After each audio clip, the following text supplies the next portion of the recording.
Kamusta? Mabuti? For today's video ay todo ayos sinilos ng kanyang drawing at pilit niyang inilalagay dyan sa frame na si Rana. Pero bago yan pagising ko ng umaga, ayan ang aking nakita, may pera-perasong tinapay at hinaluan pa ng kape.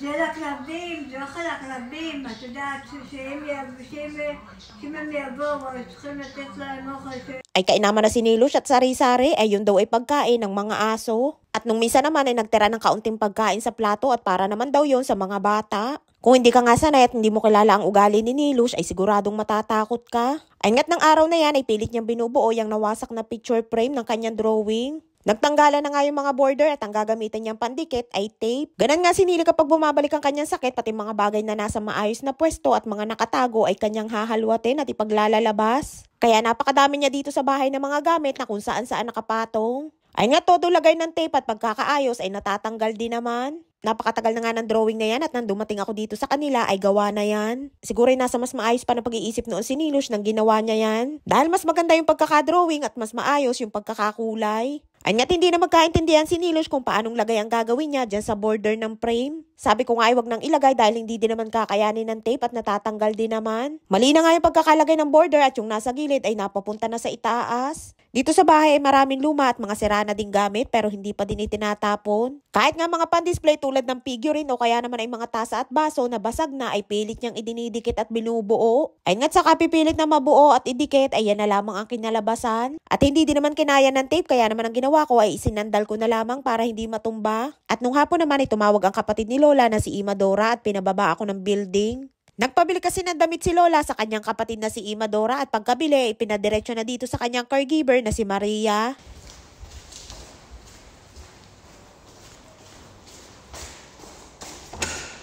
Tudaraba. Bye. Tudaraba. Bye. Bye.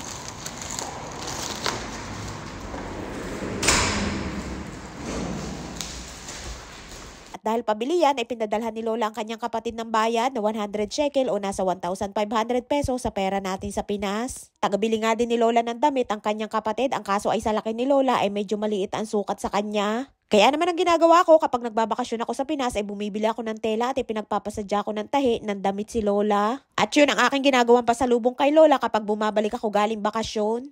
At syempre pagdating ko din sa bahay ay diretso ako din sa kwarto ni Lola para ipakita yung mga damit na binili ni Imadora. Sabi ko kay Lola ay bakit pa siya nagpabili ng bestida na may mahabang kamay ay hindi din naman siya nagsusuot ng ganun. Kahit nga panahon ng taglamig ay ayaw ni Lola na magsuot ng mahabang kamay dahil nangangati daw siya. אותו דבר,